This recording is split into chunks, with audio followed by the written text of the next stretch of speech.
Hey guys, thanks for tuning in. Now we're about to get into part two of our UFC 223 pre-fight breakdown. This event has changed a lot in the last, I guess day, you could say. Mainly thanks to McGregor. There have been like 3 fights knocked off the card. The card started with 13 fights on it. And now I think it's down to 9.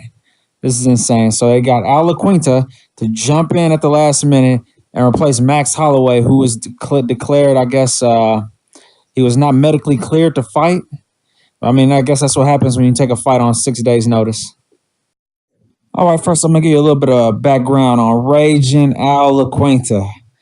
This dude is known for usually going on rants about the UFC and how much he couldn't stand Dana White after he wins fights. All right, this guy is 30 years old. He's 5'7". He fights in the UFC Lightweight division, which is 155 pounds, and he has a 70-inch reach. His current MMA record is 13-3. 13 wins, 3 losses. He's got 7 wins by knockout, 1 win by submission, and 5 wins by decision. He trains on Team Serra-Longo. His trainers are Matt Serra and Ray Longo out of New York City.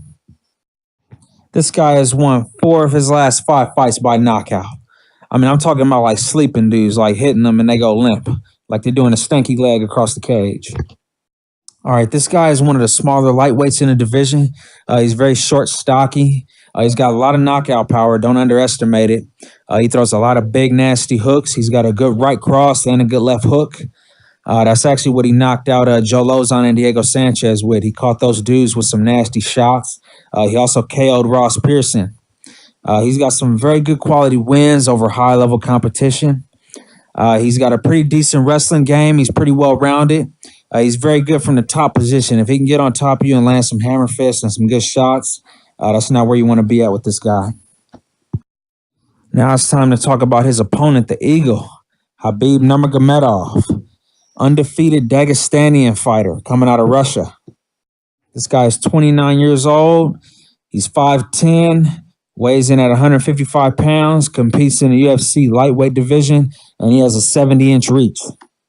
His current MMA record is 25 wins with 0 losses. This dude is undefeated. Man, that is unbelievable for him to go that long without losing anybody in the lightweight division. I mean, personally, I think that's like the toughest division to win in any MMA organization. That division is stacked because you got a lot of guys in that weight class who used to compete at welterweight, and then they decided they can cut an extra 15 pounds and drop. So you got a lot of bigger, stronger dudes figuring out they can compete in that weight class. So that weight class right now is extremely competitive. He's got 8 wins by knockout, 8 wins by submission, and 9 wins by decision. Man, this dude has some very high-quality wins over high-quality competition. I mean, he smashed Rafael dos Anjos, and this is back before that dude became champion.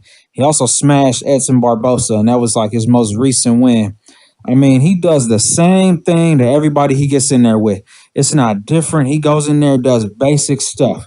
He doesn't do nothing advanced or nothing special. He just goes in there and does the basics, the fundamentals, and he does it to everybody he gets in there with. He grabs a hold of these dudes and he just holds them down on the floor and beats them up, and he actively looks. The keys to victory for Laquinta is to stay mobile. Do not become a stationary target. He needs to circle off the cage and keep his back away from it, and he needs to keep his distance. He needs to land a right hook and a right cross if he can. As soon as Nurmagomedov closes the distance to get that grappling range and try to grab onto him and drag him down to the floor, he needs to be landing punches, and he needs to get away from him. He's got to stuff them takedowns, and he's just got to stay more active than that guy, man. He's going to have to outpace him. He's got his work cut out for him tomorrow night. The keys to victory for Nurmagomedov is to use his boxing to get inside that grappling distance. Get to that clinch, get the takedown. Once he gets the takedown, land hammer fist and uppercuts like he does, and actively look for submission attempts and slowly wear Laquinta down. Also, he needs to be very wary of Laquinta's knockout power. If he underestimates Laquinta, we will see him go to sleep. All right, guys. Well, thanks for tuning in. Like and subscribe for more videos. And tell me in the comment section who you guys think is going to come out victorious. You think it's going to be the Eagle, or will it be Raging Al pulling off the upset of the century? Let me know what you think. Thanks for tuning in. Have a good one.